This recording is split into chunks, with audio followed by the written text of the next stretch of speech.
नमस्कार प्रिय विद्यार्थियों, स्वामी विवेकानंद कंपटीशन सेंटर झुंझुनू के ऑनलाइन प्लेटफॉर्म पर हार्दिक स्वागत है। आज आपके सामने भारत के भूगोल के महत्वपूर्ण प्रश्न लेकर मैं महेश कुलहरी उपस्थित हूं। आशा करता हूं कि ये जो सीरीज है ये आपको पसंद आई होगी। अगर पसंद आई है तो आप अधिक से अधिक शेयर व लाइक कीजिए ताकि और जो विद्यार्थी है उनको भी इसका फायदा मिले। तो ज्यादा समय नहीं लेते हुए हम पहले प्रश्न की ओर बढ़ते हैं। पहला प्रश्न है, हिमालय की रचना समांतर वलय श्रेणियों से हुई है जिसमें से प्राचीनतम श्रेणी है।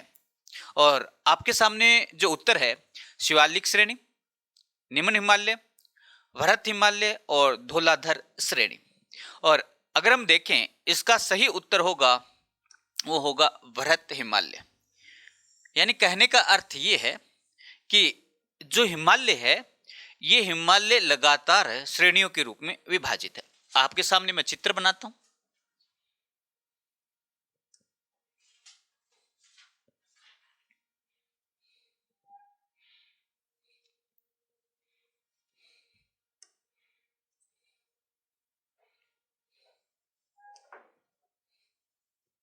अगर हम बात करें तो सबसे उत्तर में है काराकोरम, काराकोरम के बाद में लद्दाख, लद्दाख के बाद में जास्कर, और जास्कर का अग्रिम विस्तारित रूप जो है वो कैलाश कहलाता है।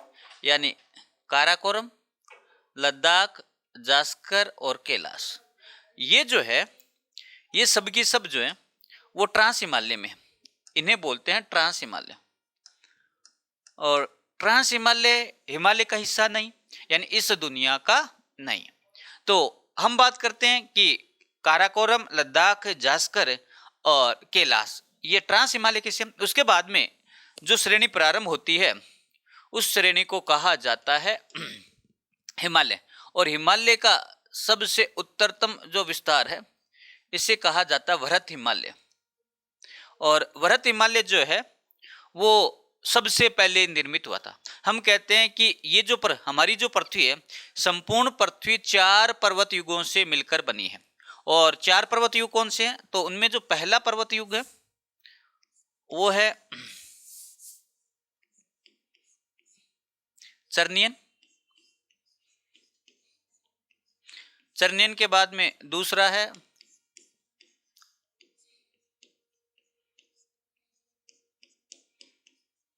कैलोडोनियन, तीसरा है अल्पाइन,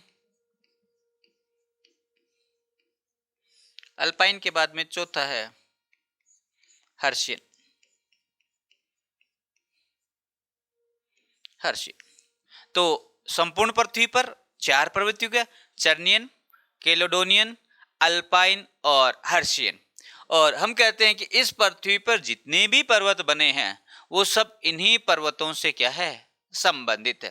और हम बात करते हैं हिमालय की जो उत्पत्ति हुई है वो कौन से युग से मानी जाती है? अल्पाइन पर्वत युग से मानी जाती है। हिमालय की उत्पत्ति यानी विश्व की जितनी भी नवीन वलित पर्वत श्रेणी है, चाहे वो रॉकी हो उत्तरी अमेरिका की, चाहे दक्षिण अमेरिका की एंडीज हो, यूरोप की आल्प्स हो, और हम बात करते हैं भारत में हिमालय हो, ये जितनी भी पर्वत श्रेणियां हैं ये कौन से युग में बनी? अल्पाइन युग में बनी है। और हम कहते हैं कि अल्पाइन युग में जो बनी है इसमें भारत में हिमालय में मुख्य रूप से भरत हिमालय या इसे बोलते हैं ग्रेट हिमालय, इसका निर्माण हुआ था इयोसीन काल में। इयोसीन काल, मध्य हिमालय या लघु हिमालय, इसका निर्माण हुआ था मायोसीन काल में। और हम कहते हैं शिवालिक, और शिवालिक जो श्रेणी है इसका निर्माण हुआ था प्लायोसीन काल में। ध्यान से समझना, यानी मैं कहता हूं टर्सरी युग, क्वाटरनरी युग या हम कहते हैं अल्पाइन युग में हिमालय का निर्माण हुआ था। और हिमालय का जो निर्माण हुआ था उसे हमने 3 भागों में विभाजित कर दिया। सबसे पहले भरत हिमालय या ग्रेट हिमालय जो सबसे उत्तर में है, इसका निर्माण इयोसीन काल में हुआ था। उसके दक्षिण में जिसे मध्य या लघु हिमालय कहा जाता है, और मध्य या लघु हिमालय को हम विभिन्न नामों से जानते हैं, जैसे पीर पंजाल,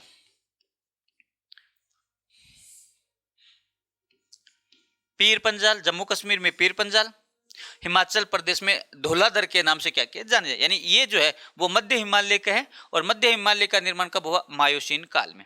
और हम कहते हैं शिवालिक जो सबसे लास्ट में, सबसे दक्षिण में है, उसका निर्माण प्लायोसीन काल में हुआ है। तो सबसे प्राचीन हम कहते हैं वरत हिमालय, उसके बाद में मध्य हिमालय, और सबसे नवीनतम इनमें जो है वो शिवालिक हिमालय, जिसका निर्माण प्लायोसीन काल में हुआ। तो वरत हिमालय के बाद में मध्य हिमालय, जिसे भिन्न भिन्न नामों से जाना जाता है, और उसके बाद में शिवालिक हिमालय जो है, जिससे चूरिया मुरिया के नाम से भी क्या किया जाता है? जाना जाता है।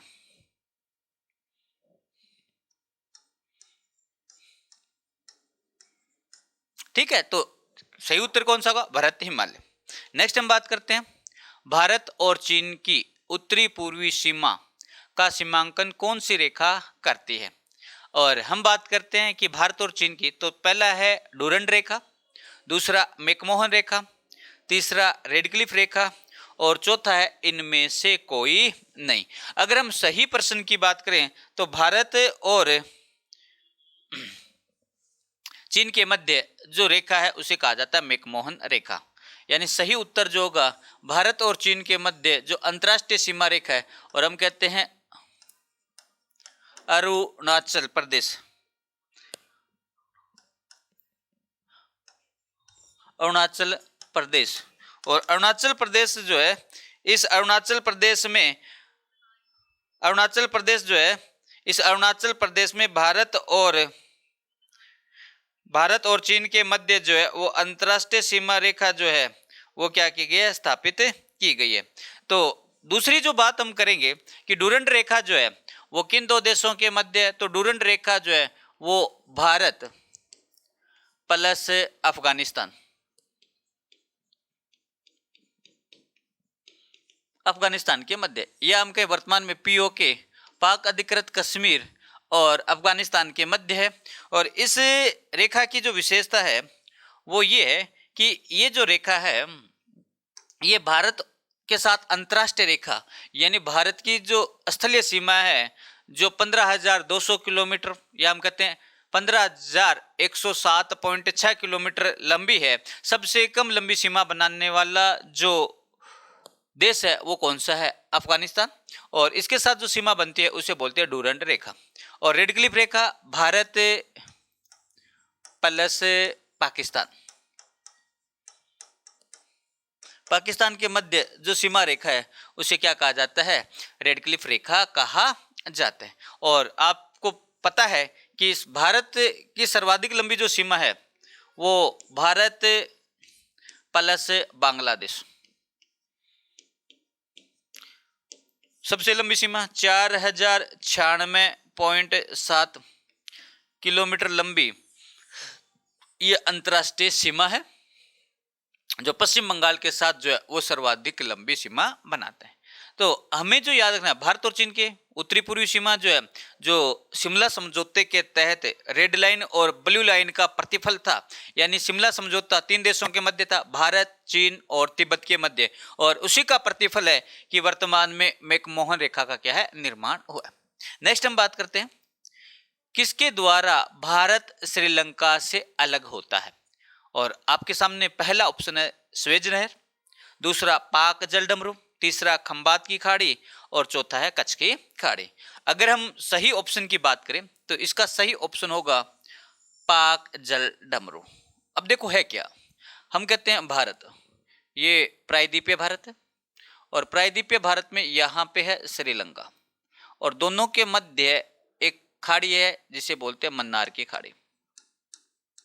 और मन्नार की खाड़ी में ही जो क्षेत्र है उस क्षेत्र का नाम है पाक जलडमरू। पाक जलडमरू जो है वो भारत और श्रीलंका के मध्य सीमा का क्या करते हैं? निर्धारण करती है। और हम कहेंगे कि जलडमरू क्या होता है? यानी 2 बड़े स्थल खंडों को जोड़ने वाले एक पतली जल की धारा जो है वो क्या कहलाती है? जलडमरू। यानी डमरू शिवजी वाला जो है उसी प्रकार से 2 हिस्से हैं और बीच में जो है वो पतली है जहां से हाथ से पकड़ते हैं, तो कहते हैं 2 बड़े स्थल खंडों को आपस में जोड़ने वाली जो जल धारा है उसे देख, ये दो स्थलखंड है, इन दो स्थलखंडों को जोड़ने वाली ये जो भौगोलिक प्रदेश है इसे क्या कहा जाता है? जलडमरू कहा जाता है। स्वेज नहर, स्वेज नहर आप सबको पता है, दो, एक तो भूमध्य सागर और एक लाल सागर, दोनों को जोड़ने वाली जो नहर है वो स्वेज नहर है, और ये विश्व की सबसे व्यस्त नहर मानी जाती है। खंबात की खाड़ी, ये भारत में गुजरात, और गुजरात में ही कच्छ की खाड़ी है, और दोनों की दोनों जो है वो अरब सागर में अवस्थित है, अरब सागर में अवस्थित है, इंपॉर्टेंट है। तो आपको स्वेज नहर विश्व की सबसे व्यस्त नहर कहाँ पे है? हम कहते हैं मिस्र के आधिपत्य में है, और विश्व की सबसे व्यस्त नहर मानी जाती है। नेक्स्ट हम बात करते हैं, भारत के किस प्रदेश की सीमाएं तीन देशों क्रमशः नेपाल, भूटान व चीन से मिलती है? और आपके सामने ऑप्शन है अरुणाचल प्रदेश, मेघालय, पश्चिम बंगाल और सिक्किम। अगर हम बात करें कि भारत के किस प्रदेश की सीमा तीन देशों से क्रमशः नेपाल, भूटान एवं चीन से लगती है, तो देखो, अगर हम सही लोकेशन की बात करें,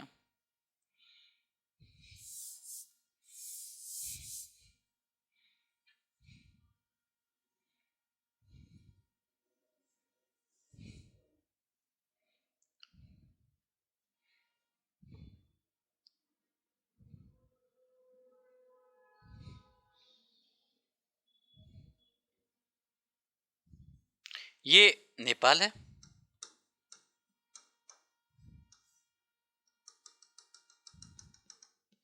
ये भूटान है, और ऊपर चीन है। यही नेपाल, भूटान और चीन, यानी नेपाल, भूटान और चीन। और ये जो राज्य है, इस राज्य का नाम है सिक्किम। यानी सिक्किम जो है वो भारत का वो राज्य है जो तीन देशों के साथ क्या बनाते हैं? सीमा बनाता है। सिक्किम जो है वो तीन देशों के साथ क्या बनाता है? सीमा बनाता है। और अगर हम बात करें इसके अलावा कौन सा ऐसा राज्य है वो जो तीन देशों के साथ सीमा बनाता है, तो आपको याद होगा पश्चिम बंगाल। पश्चिम बंगाल जो है वो नेपाल के साथ सीमा बनाता है, वो भूटान के साथ सीमा बनाता है, और वो जो है बांग्लादेश के साथ, बांग्लादेश के साथ सीमा बनाता है। एक अरुणाचल प्रदेश है,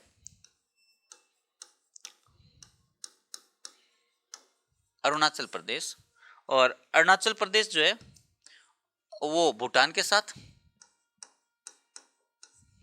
वो चीन के साथ, और वो म्यांमार के साथ क्या बनाता है? सीमा बनाता है। यानी एक तो अरुणाचल प्रदेश तीन देशों के साथ, एक हम कहते हैं पश्चिम बंगाल, और एक जो है वो सिक्किम जो है वो तीन देशों के साथ क्या बनाते हैं? सीमा बनाते हैं। अभी जो अरुणाचल प्रदेश है ये चर्चा में रहा है, क्यों? क्योंकि अरुणाचल प्रदेश में तवांग, तवांग जो क्षेत्र है वहां पे जो है भारत का दूसरा सबसे ऊंचा जो है तिरंगा झंडा जो है वो क्या किया गया? फहराया गया। तो हमारे सामने जो सही ऑप्शन होगा वो इसके अकॉर्डिंग सिक्किम होगा, और आपको पता है पश्चिम बंगाल नेपाल, भूटान, बांग्लादेश के साथ, और अरुणाचल प्रदेश भूटान, चीन और म्यांमार के साथ क्या बनाता है? सीमा बनाता है। नेक्स्ट प्रश्न जो है वो हमें देखना है। प्रश्न क्या है? उत्तर से शुरू कर दक्षिण की ओर नीचे दी गई पहाड़ियों का सही अनुक्रम कौन सा होगा? और आपके सामने जो पहाड़ियां, नल्लामलाई पहाड़ी, नीलगिरी पहाड़ी, जावदी पहाड़ियां, अन्नामलाई पहाड़ियां। दूसरा है अन्नामलाई पहाड़ियां, जावदी पहाड़ियां, नीलगिरी पहाड़ियां, नल्लामलाई पहाड़ियां। तीसरा नल्लामलाई पहाड़ियां, जावदी पहाड़ियां, नीलगिरी पहाड़ियां, अन्नामलाई पहाड़ियां। और चौथा ऑप्शन जो है अन्नामलाई पहाड़ी, नीलगिरी पहाड़ी, जावदी पहाड़ियां, नल्लामलाई की पहाड़ियां। अगर इसकी सही व्याख्या करें तो इसका सही उत्तर होगा वो होगा नल्लामलाई पहाड़ियां,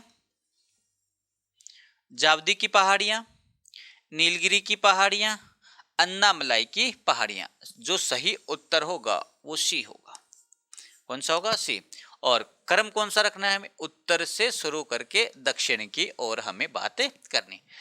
हम बात करते हैं एक चीज अपने को जो याद, प्रायद्वीपीय भारत है, और प्रायद्वीपीय भारत में इसे हम बोलते हैं पश्चिमी घाट और इसे बोलते हैं पूर्वी घाट। और दोनों को मिलाने वाली जो पहाड़ियां हैं इसे कहा जाता है नीलगिरी। क्या कहा जाता है? नीलगिरी कहा जाता है। अब हम बात करते हैं सबसे उत्तर में जो पर्वत श्रेणी आएगी उसका नाम है नल्ला मलाई। नल्ला मलाई के बाद में यहाँ पे जो है वो जावदी या जवादी जो है पहाड़ियां, और उसके बाद में जो है वो आती है नीलगिरी। और नीलगिरी की सबसे ऊंची जो चोटी है दादो बेटा,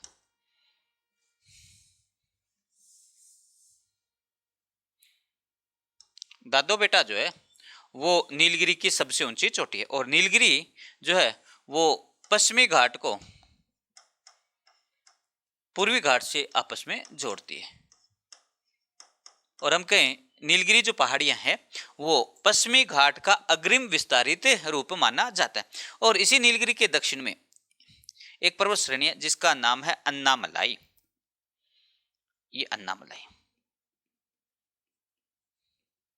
अन्नामलाई। और अन्नामलाई पर प्रायद्वीपीय भारत की सबसे ऊंची चोटी है जिसका नाम है अन्नाईमुडी। अन्नाईमुडी अन्नामलाई पर्वत श्रेणी पर प्रायद्वीपीय भारत की सबसे ऊंची पर्वत चोटी है अन्नाईमुडी। प्रायद्वीप का अर्थ होता है ऐसा भौगोलिक प्रदेश जो तीनों ओर से क्या हो, समुद्र से घिरा हो, उसे हम क्या कहते हैं? प्रायद्वीप। और विश्व का सबसे बड़ा जो प्रायद्वीप है वो यूरोप महाद्वीप में स्थित है, क्योंकि यूरोप महाद्वीप को प्रायद्वीपीय महाद्वीप कहा जाता है। और यूरोप में पुर्तगाल व स्पेन का जो भौगोलिक प्रदेश है वो विश्व का अरबियन प्रायद्वीप कहलाता है, जो विश्व का सबसे बड़ा प्रायद्वीपों में क्या है? शुमार है।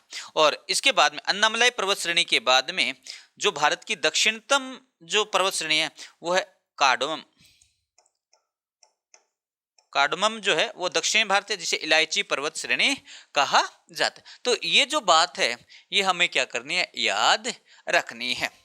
नेक्स्ट हम बात करते हैं उत्तराखंड के किस भाग में पाताल तोड़ कुएं पाए जाते हैं? उत्तराखंड के किस भाग में पाताल तोड़ कुएं पाए जाते हैं? और आपके सामने उत्तर है भाबर प्रदेश में, आपके सामने उत्तर है तराई में, आपके सामने उत्तर है शिवालिक पहाड़ियों में, और चौथा जो उत्तर है उपयुक्त में से कोई नहीं। अगर हम बात करें तो इसका सही जो उत्तर होगा वो होगा तराई। यानी तराई जो प्रदेश है उस तराई प्रदेश में पाताल तोड़ कुएं जो है वो बहुतायत में पाए जाते हैं। हम बात करते हैं तराई होती क्या है।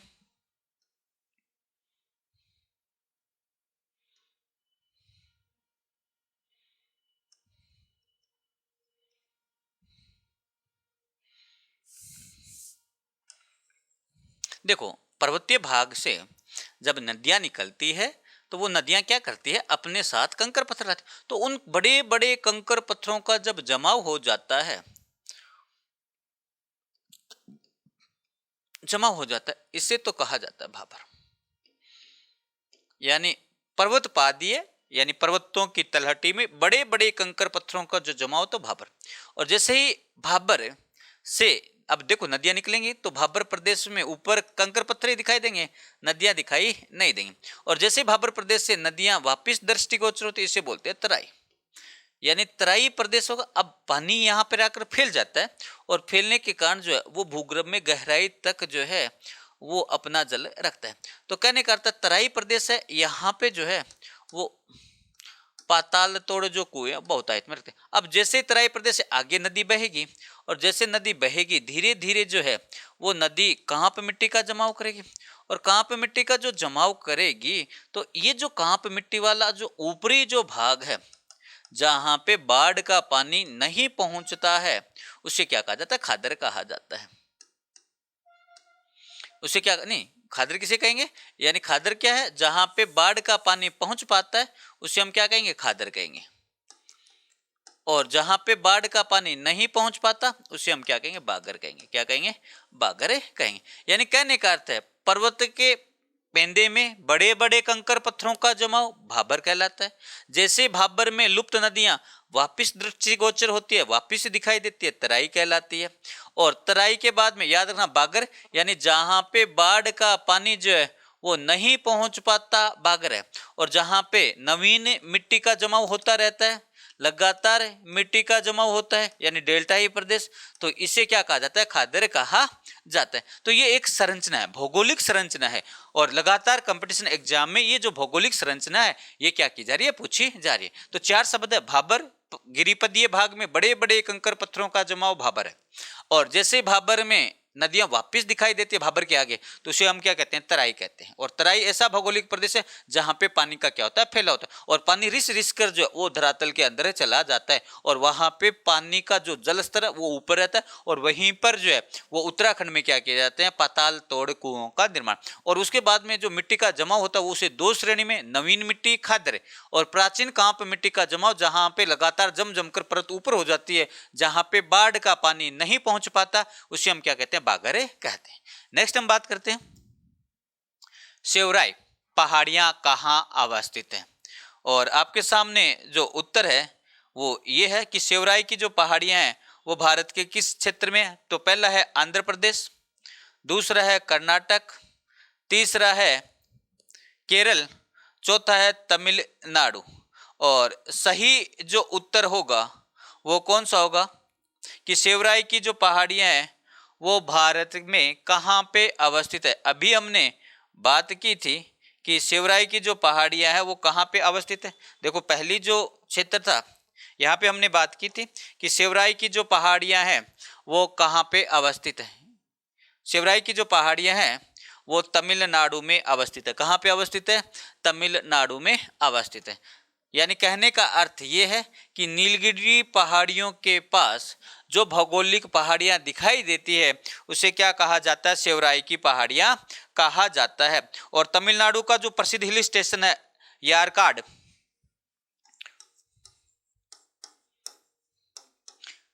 यारकाड जो है तमिलनाडु का प्रसिद्ध जो है वो हिल स्टेशन है, जो कहाँ पे अवस्थित है, जो सेवराई की पहाड़ियों में अवस्थित है।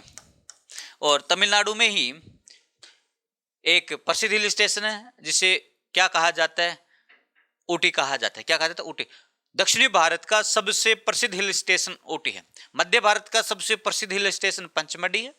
और उत्तरी भारत में हिमालय में बहुत सारे प्रसिद्ध हिल स्टेशन अवस्थित है, क्योंकि हिमालय जो है वो विश्व के सबसे महत्वपूर्ण पर्वतीय क्षेत्रों में क्या किया जाता है, गिना। प्राकृतिक सौंदर्य की दृष्टि से हिमालय जो है वो पूरे विश्व भर में क्या है, अग्रणी है। और इसी कारण से जो श्रीनगर है जम्मू कश्मीर, उससे धरती पर स्वर्ग की संज्ञा दी जाती है। नेक्स्ट हम बात करते हैं भारत के प्रादेशिक जल क्षेत्र का विस्तार है। और हम कहते हैं भारत के प्रादेशिक जल क्षेत्र का जो विस्तार है वो कहां से कहां तक है। तो तट से 3 समुद्री मील, तट से 6 समुद्री मील तक की दूरी, तट से 12 समुद्री मील तक की क्षेत्र की दूरी, और चौथा उत्तर है तट से 24 समुद्री मील तक की दूरी। और इसका जो सही उत्तर होगा वो होगा तट से 12 समुद्री मील तक की दूरी। देखो है क्या, अभी बताता हूँ। एक चीज होती है तटरेखा, यानी ऐसा भौगोलिक प्रदेश जिसकी सीमा जो है वो समुद्र से लगती हो, इसे क्या बोलते हैं, तटीय प्रदेश कहते हैं। अब तटीय प्रदेश है तो तटीय प्रदेश की एक विशेषता है कि यहाँ का जो भौगोलिक प्रदेश है वो कटा फटा है। और कटे फटे भौगोलिक प्रदेश को मिलाने वाली जो काल्पनिक रेखा है इसे कहा जाता है आधार रेखा। क्या कहा जाता है, आधार रेखा कहा जाता है।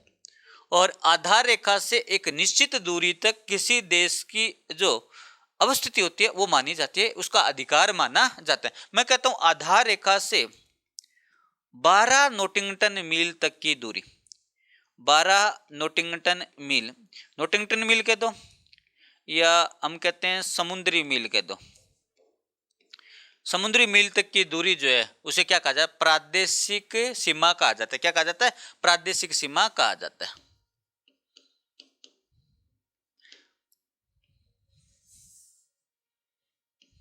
प्रादेशिक सीमा कहा जाता है।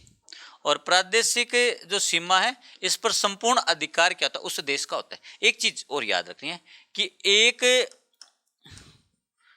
समुद्री जो मील होता है उसमें 1.8 किलोमीटर होते हैं। धरातल के 1.8 किलोमीटर एक समुद्री मील में होते हैं। और मैं कहूँ अगर आधार रेखा से 200 समुद्री मील के पश्चात का जो भौगोलिक क्षेत्र होता है उससे उन हाई सी,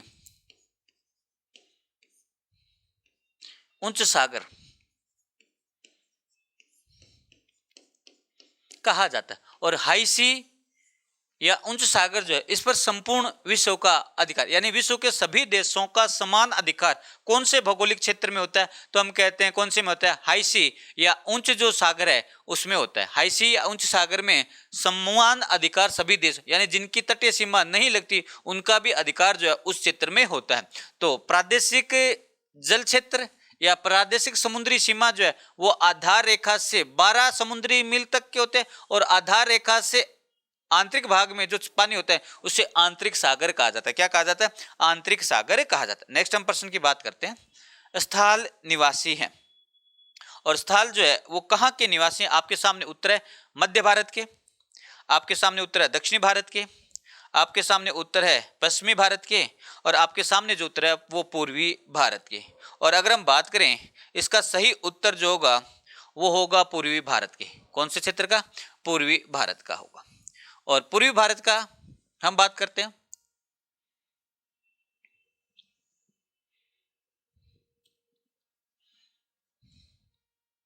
पूर्वी भारत आपने सुना होगा पश्चिम बंगाल। पश्चिम बंगाल वाला जो भौगोलिक प्रदेश है, पश्चिम बंगाल, बिहार, झारखंड, उड़ीसा, हम कहते हैं पश्चिम बंगाल,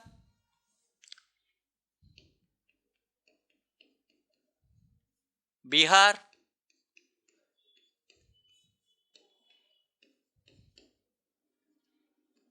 झारखंड और उड़ीसा, और एक है असम। इस भौगोलिक प्रदेश में भारत की सर्वाधिक विस्तृत जो जाति है जिसका नाम है स्थल, वो क्या करती है, निवास करती है। तो हम कहते हैं कि यहाँ पे जैसे बिहार में स्थल परगना है और ये स्थल परगना जो है वो स्थल जाति के आधिपत्य के आधार पर इसे स्थल परगना, स्थल क्षेत्र का नाम दिया गया। भारत में सबसे विस्तृत जो जनजाति है उसमें स्थल जो वो सबसे अग्रणी जनजाति क्या की जाती है, मानी जाती है। और ये जो जाति है ये मुख्य रूप से बिहार से लेकर असम तक का जो भौगोलिक प्रदेश है यहाँ पर क्या है, फैल गए। तो हम कहें स्थल निवासी कहाँ के हैं, तो आपको याद रखना है कहाँ के हैं, पूर्वी भारत। अगर पर्टिकुलर बेल्ट की बात करें तो हम कहते हैं बिहार, उड़ीसा, पश्चिम बंगाल, झारखंड और असम का जो भौगोलिक प्रदेश है यहाँ पे ये जाति जो है वो मुख्य रूप से देखी जाती है। अगर नेक्स्ट प्रश्न की बात करें, ब्रह्मपुत्र नदी तिब्बत में किस नाम से जानी जाती है, और आपके सामने उत्तर है पद्मा, आपके सामने उत्तर है चकमुंडा या चकमुंडक, आपके सामने उत्तर है हिमजुंग, और आपके सामने उत्तर है सांगपो। अगर हम बात करें इसका सही उत्तर होगा वो होगा सांगपो। और सांगपो का अर्थ होता है पवित्र नदी। पवित्र नदी जो है वो कहाँ पे कहा जाता है, तिब्बत में कहा जाता है। और हम कहें कि ये जो ब्रह्मपुत्र नदी है ये भारत की सबसे लंबी नदियों में क्या की जाती है, गिनी जाती है।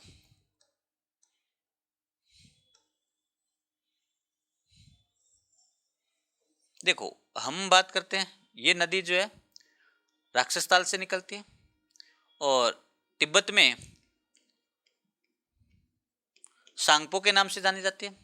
और यांग्याप दर्रे से होकर, यांग्याप दर्रा अरुणाचल प्रदेश में, यांग्याप दर्रे से होकर ये भारत में प्रवेश करते, यानी तिब्बत, चीन, भारत और बांग्लादेश, इन देशों में ये नदी जो है वो क्या करती है, प्रवाहित होती है। और जैसे बांग्लादेश में जाती है इसमें पद्मा, यानी पद्मा का अर्थ होता है गंगा नदी, जमुना का अर्थ होता है ब्रह्मपुत्र नदी, और दोनों मिलती है उसके बाद में से कहा जाता है मेघना। ध्यान से सुनना, भारत में जैसे ये नदी यानी सांगपो नदी जैसे भारत में प्रवेश करती है, इसे क्या कहा जाता है? सांगपो नदी, जिसे हम बात करते हैं चीन में ब्रह्मपुत्र नदी कहा जाता है, लेकिन भारत में जैसे प्रवेश करती है इसे किस नाम से संबोधित किया जाता है? तो हम जानते हैं कि ये जो नदी है ये विश्व की सबसे महत्वपूर्ण नदियों में क्या की जाती है, गिनी जाती है। और ये जो नदी है इस पर असम राज्य में एक द्वीप है जिसे बोलते हैं मांजुली द्वीप। कौन सा द्वीप है? मांजुली जो द्वीप है वो इस पर असम राज्य में है। और ये जो मांजुली द्वीप है ये जनसंख्या की दृष्टि से विश्व का सबसे बड़ा जो है वो नदी द्वीप क्या किया जाता है, माना जाता है। मैं कह रहा हूं कि विश्व का सबसे बड़ा जो नदी द्वीप है वो कौन सा है? मांजुली है। कौन सा है? मांजुली। और मांजुली जो है वो कहाँ पे है? तो हम कहते हैं असम में है। कहाँ पे? असम में। एक तो चीज याद रखना, मांजुली। कौन सा याद रखना है? मांजुली आपको याद रखना है। दूसरा, इस ब्रह्मपुत्र नदी को हम कहते हैं गोलपारा। गोलपारा नामक स्थान से ये नदी जैसे ही बांग्लादेश में जाती है इसे जमुना कहते हैं। भारत में गंगा नदी जब बांग्लादेश में प्रवेश कर जाती है इसे क्या कहा जाता है? पद्मा कहा जाता है। और दोनों मिल जाती है तो इसे क्या कहा जाता है? मेघना कहा जाता है। क्या कहा जाता है? मेघना कहा जाता है। तो ये जो नदी है इसे भिन्न भिन्न नामों से क्या किया जाता है? संबोधित किया जाता है। ठीक है, नेक्स्ट हम बात करेंगे कि ब्रह्मपुत्र नदी का बहाव क्षेत्र है। अभी बताइए कि ब्रह्मपुत्र नदी का जो बहाव क्षेत्र है वो कहाँ कहाँ पे? तिब्बत, चीन, भारत और बांग्लादेश। और इसमें देखते हैं तो तिब्बत, बांग्लादेश, भारत, भारत, चीन, बांग्लादेश, तिब्बत, भारत, पाकिस्तान। देखो यहाँ जो है 1 2 3, लेकिन चीन नहीं है, तो भारत में भी है, चीन में भी है, बांग्लादेश में भी है, तिब्बत में भी। तो इसका जो सही उत्तर होगा वो कौन सा होगा? तिब्बत होगा। भारत, चीन, बांग्लादेश और तिब्बत में। नेक्स्ट हम बात करते हैं, हुंडू जलप्रपात निर्मित है। और इसमें जो ऑप्शन है हुंडू जलप्रपात, इसमें जो ऑप्शन है वो कौन से? इंद्रावती नदी पर, कावेरी नदी पर, स्वर्णरेखा या स्वर्ण नदी पर, और उपयुक्त में से कोई नहीं। तो इसका सही उत्तर जो होगा वो होगा सुवर्ण रेखा या स्वर्ण नदी पर यह जलप्रपात अवस्थित है, जिसकी ऊंचाई जो है लगभग कितने फीट है? 320 फीट है। कितने फीट है? 320 फीट है। एक चीज हम बात करते हैं कि भारत का सबसे ऊंचा जो जलप्रपात है वो कौन सा है? भारत का सबसे ऊंचा जो जलप्रपात है वो कावेरी नदी पे है।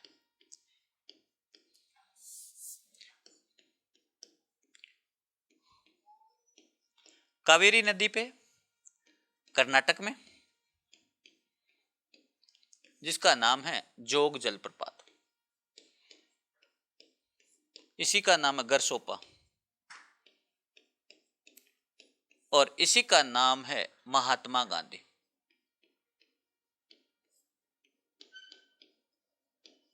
और अगर हम बात करें विश्व का सबसे ऊंचा जलप्रपात कौन सा है, तो याद रखना ओरिनिको। ओरिनिको की सहायक नदी है केरू। ओरिनिको की सहायक नदी केरू। देश की बात करें वेनेजुएला। वेनेजुएला में विश्व का सबसे ऊंचा जलप्रपात है जिसका नाम है एंजिल जलप्रपात। एंजिल जलप्रपात। और भारत का सबसे ऊंचा जोग गरसोपा या महात्मा गांधी जलप्रपात जो कावेरी नदी पर है, कर्नाटक राज्य में। और हुडू जो जलप्रपात है वो स्वर्ण रेखा नदी पर अवस्थित है। नेक्स्ट हम बात करते हैं प्रश्न की कि किस नदी पर शिव समुद्रम जलप्रपात अवस्थित है। तो अभी हमने बात की है कौन सी नदी पे है, तो कावेरी नदी पे। तो यहाँ पे जो उत्तर होगा वो कौन सा होगा? कावेरी नदी पर अवस्थित है। और एक जलप्रपात जो है वो हमें याद रखना है, धुआंधार जलप्रपात।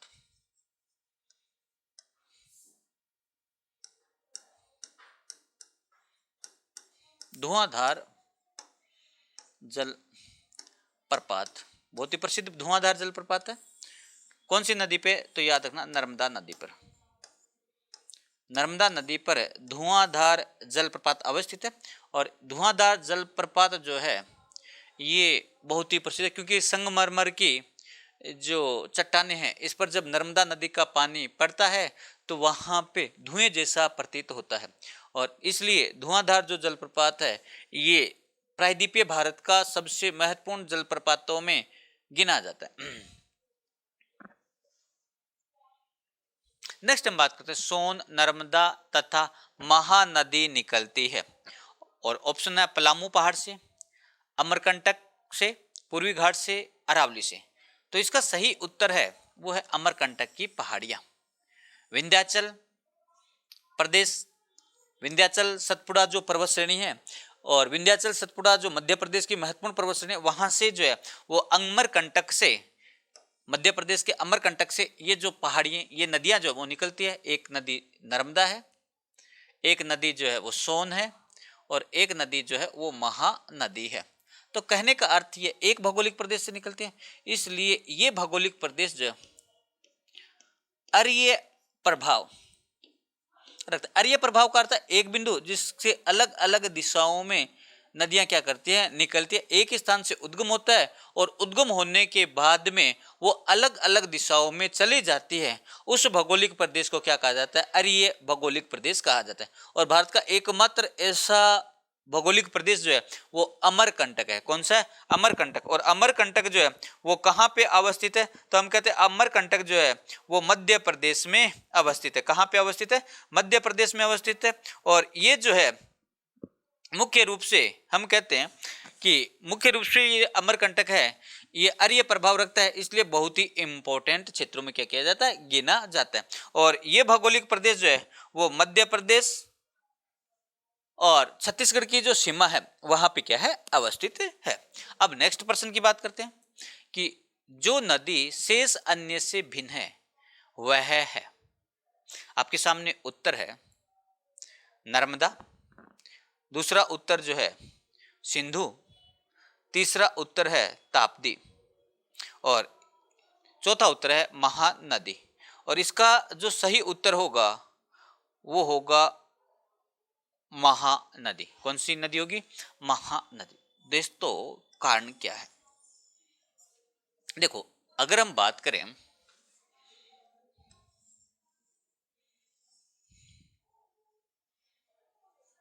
नर्मदा, ताप्ती और सिंधु नदी जो है वो अपना जल है वो कहाँ पे लाके डालती है, अरब सागर में डालती है।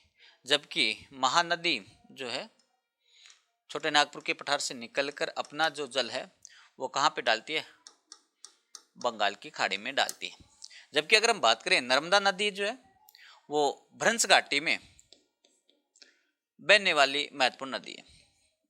ताप्ती नदी भी भ्रंश घाटी में बहने वाली भारत की दूसरी सबसे लंबी नदी है। पहली लंबी नर्मदा है, दूसरी ताप्ती। सिंधु नदी जो है वो भारत की सबसे लंबी नदियों में गिनी जाती है। और ये जो सिंधु नदी है ये प्रथम प्रकार की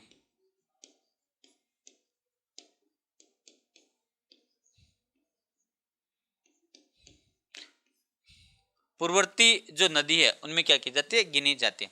यानी प्रथम स्टेज की, यानी हिमालय से पहले की इस नदी की उत्पत्ति मानी, पूर्ववर्ती जो नदी है वो क्या की जाती है, मानी जाती है। तो सही उत्तर होगा महानदी। हम बात करते हैं निम्नलिखित में से किस स्थान पर सबसे कम वार्षिक वर्षा होती है, और आपके सामने उत्तर है बेलारी, जैसलमेर, जोधपुर और लेह। अगर हम सही ऑप्शन की बात करें तो लेह होगा। और लेह किस लिए, पहले नंबर पर लेह है, दूसरे नंबर पर जो स्थान है जैसलमेर में वो है। अब लेह इसलिए क्योंकि हमने पहली जो थी इस क्लास में एक बात की थी कि भारत के सबसे उत्तर में, देखो ये चित्र मैंने बनाया था तो यहाँ पे बताया था काराकोरम, यहाँ पे लद्दाख और यहाँ पे जास्कर। और लद्दाख और जास्कर के मध्य भारत का सबसे शुष्क स्थान है जिसका नाम है लेह। यानी ये जो है जास्कर पर्वत श्रेणी के वस्ती छाया प्रदेश में स्थित है। ये जास्कर है और जास्कर पर्वत श्रेणी के वस्ती छाया प्रदेश में स्थित होने के कारण जो है यहाँ पे वर्षा नहीं। दूसरा हम कहते हैं अरावली।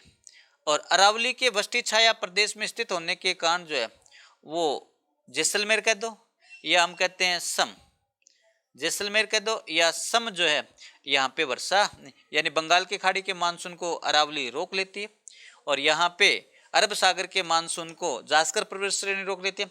तो ये भारत का दूसरा सबसे शुष्क स्थान है और ये भारत का पहला सबसे शुष्क क्या माना जाता है, स्थान माना जाता है। नेक्स्ट हम बात करते हैं, चेरापूंजी अवस्थित है और आपके सामने पहला ऑप्शन है असम राज्य में, दूसरा मणिपुर राज्य में, तीसरा मेघालय राज्य में और चौथा है मिजोरम राज्य में। और अगर हम इस प्रश्न की बात करें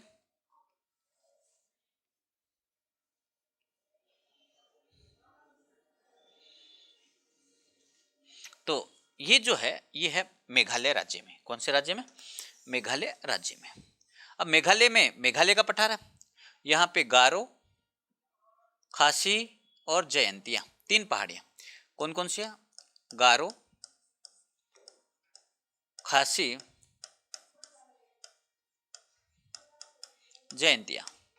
और इन तीनों को सामूहिक रूप से जो है वो क्या कहा जाता है? मेघालय का पठार कहा जाता है। और यहीं पे दो विश्व में सर्वाधिक वर्षा वाले स्थान दो अवस्थित हैं। इनमें से एक है मासिनग्राम और दूसरा है चेरापूंजी। यानी भारत में सर्वाधिक वर्षा वाला स्थान पहले नंबर पर मासिनग्राम है, दूसरे नंबर पर चेरापूंजी है। और दोनों की दोनों किस पहाड़ी पे अवस्थित है? तो हम कहते हैं खासी की पहाड़ी। और खासी की पहाड़ी किस राज्य में? मेघालय राज्य में। यानी गारो खासी, यानी यहाँ पे आदिवासी लोग हैं और इस पहाड़ी पर आदिवासी लोग सबसे ज्यादा रहते हैं और इसीलिए आदिवासियों के नाम पर इस पहाड़ी का नाम ही क्या रख दिया? खासी की पहाड़ियां रख दिया, जो विश्व की सर्वाधिक वर्षा वाले स्थान रखता है।